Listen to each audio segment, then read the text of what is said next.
Manon Lescaut, de l'abbé Prévost. Extrait numéro 2.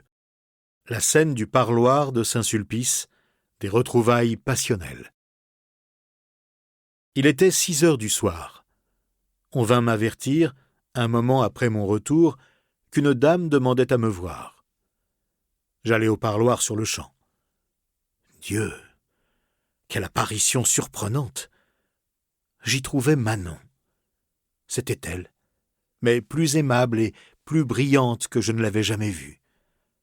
Elle était dans sa 18e année. Ses charmes surpassaient tout ce qu'on peut décrire. C'était un air si fin, si doux, si engageant, l'air de l'amour même. Toute sa figure me parut un enchantement. Je demeurai interdit à sa vue, et ne pouvant conjecturer quel était le dessein de cette visite, j'attendais, les yeux baissés et avec tremblement, qu'elle s'expliquât. Son embarras fut, pendant quelque temps, égal au mien. Mais, voyant que mon silence continuait, elle mit la main devant ses yeux pour cacher quelques larmes. Elle me dit, d'un ton timide, qu'elle confessait que son infidélité méritait ma haine, mais que, s'il était vrai que j'eusse jamais eu quelque tendresse pour elle, il y avait eu aussi bien de la dureté à laisser passer 2 ans sans prendre soin de m'informer de son sort, et qu'il y en avait beaucoup encore à la voir dans l'état où elle était en ma présence, sans lui dire une parole.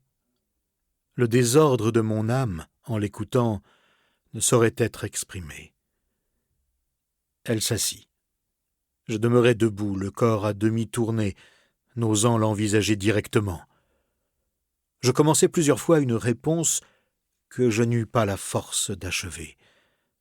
Enfin, je fis un effort pour m'écrier douloureusement « Perfide, Manon ! Ah, perfide ! Perfide !» Elle me répéta, en pleurant à chaudes larmes, qu'elle ne prétendait point justifier sa perfidie. « Que prétendez-vous donc ?» m'écriai-je encore. « Je prétends mourir, » répondit-elle. « si vous ne me rendez votre cœur, sans lequel il est impossible que je vive. » « Demande donc ma vie, infidèle, » repris-je en versant moi-même des pleurs que je m'efforçais en vain de retenir. « Demande ma vie, qui est l'unique chose qui me reste à te sacrifier, car mon cœur n'a jamais cessé d'être à toi. » À peine eus-je achevé ces derniers mots qu'elle se leva avec transport pour venir m'embrasser.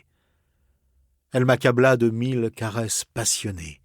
Elle m'appela par tous les noms que l'amour invente pour exprimer ses plus vives tendresses. Je n'y répondais encore qu'avec langueur. Quel passage, en effet, de la situation tranquille où j'avais été au mouvement tumultueux que je sentais renaître. J'en étais épouvanté.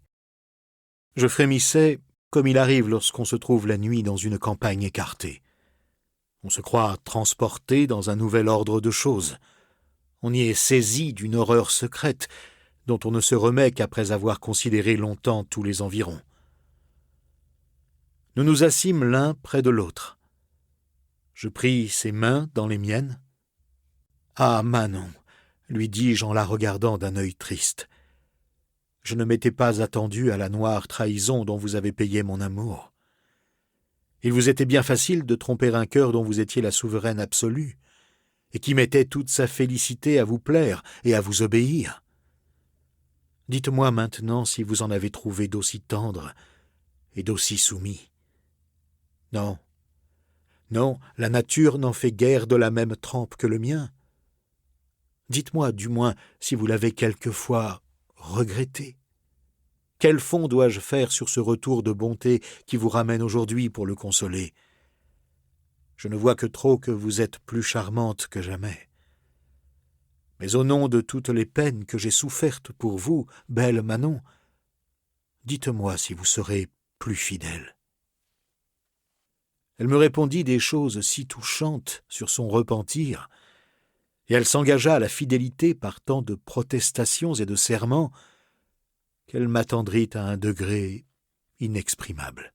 « Chère Manon, » lui dis-je, avec un mélange profane d'expressions amoureuses et théologiques, Tu es trop adorable pour une créature. Je me sens le cœur emporté par une délectation victorieuse. Tout ce qu'on dit de la liberté à Saint-Sulpice est une chimère. Je vais perdre ma fortune et ma réputation pour toi. Je le prévois bien. Je lis ma destinée dans tes beaux yeux. Mais de quelle perte ne serais-je pas consolé par ton amour? Les faveurs de la fortune ne me touchent point. La gloire me paraît une fumée. Tous mes projets de vie ecclésiastique étaient de folles imaginations. Enfin, tous les biens différents de ceux que j'espère avec toi sont des biens méprisables, puisqu'ils ne sauraient tenir un moment dans mon cœur contre un seul de tes regards.